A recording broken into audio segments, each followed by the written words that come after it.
So you think a person who can't ask for assistance or wait until they have a chance to do so just because things go wrong in their hands, is stupid? Well, maybe you should have been listening when you were told this is a genetic ability that requires repair. You should keep that in mind. Parents and guardians who think they have a right to accuse a child of what went wrong just because they can't ask for assistance when needed to do so are really the bad ones. They should be the ones paying out of their own bank accounts for the damage. The child is not going to pay for it just because they can't do it. And I think the way a parent uses an accusing response just because the child can't do things, that's bad. Nobody is going to be responsible for voiding out accusations that are legally false. They can't take the dent of guilt that would take a lifetime to live down outside of their vaults. That's mean. Don't you know brain dents take years to heal? They end up having to defend their right of way through fiending back unfair punishments. A lot of people do get pretty tired of having to let their rights ruined by someone who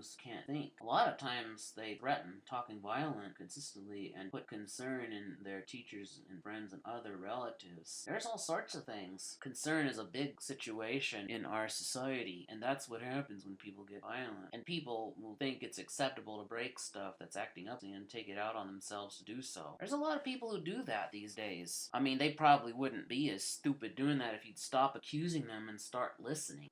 You might think that it's taking forever to get neurophysics to work, but let me tell you something. I think the way you're acting is keeping that from happening. You can't just say you're poor and you just don't care. Those reasons are just garbage. Who cares about that? A lot of times some people break things or throw things at you or assault you because you just keep trying to make them look stupid because you won't agree. Because they have to fight to get out of the situation. Police and prosecuting attorneys getting involved and never convinced that the child is safe. And that looks bad on their part. I don't think that's fair that they should be the ones in trouble. And I think it's even worse to get in trouble with the landlord or the insurance minister of your home or some other public building. In fact, if they find out you're doing nothing but nag someone who can't ask for assistance, you're going to get pretty seriously punished. A lot of them do know about neurophysics, and if you don't knock it off, you're going to be in big trouble. And that's just what this person silhouette with the black and white stripes is, someone in trouble. But now, here's something else I want you to try to see. This is a comparison between two different ways things are built. The Eiffel Tower was the easiest to make, and that's why this one was made. If you use the metric unit measuring system, everything fits together just right. You get enough triangles so that the Eiffel Tower will hold up. It was made out of parts that were metric, and that's how everything works. And that means everything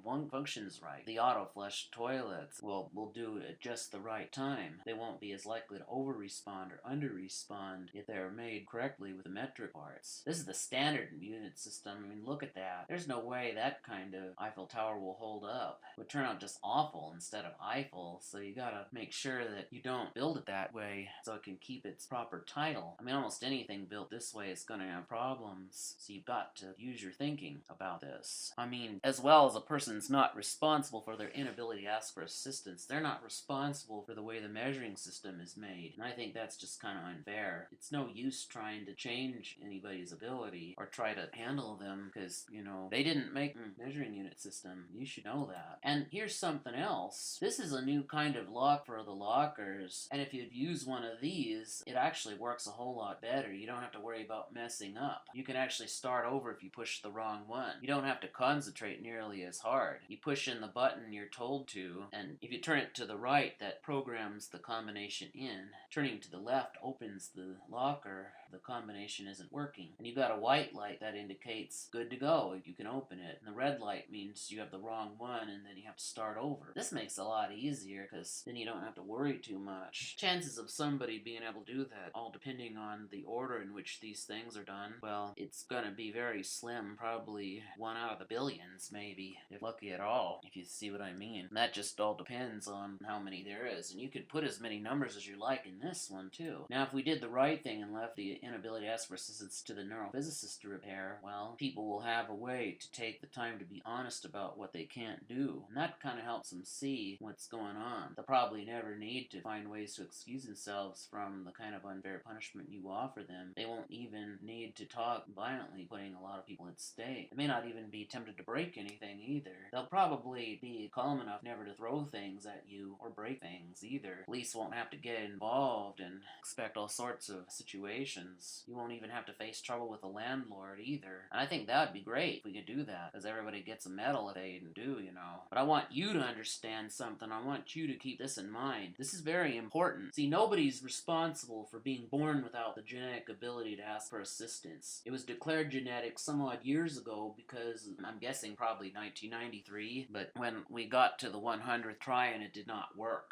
And so therefore, I'm ashamed to say that there's no way it's going to be able to happen anymore. And since it's been that way, people have known it as genetic. And I'll tell you one thing, contradicting or repeating any situations like they don't understand is wrong. And therefore, if it's reported you're doing that to anyone, what'll happen then is that person actually has a court order to slam his hands on you and make gestures at you. They have permission to do that. That means you don't get to refuse unless you write them permission to do so, and that's that. That's the deal. You don't like it? Too bad. Only those who agree with neurophysics have adaptable behaviors, and that's it. It's too risky to have to put up with someone who doesn't.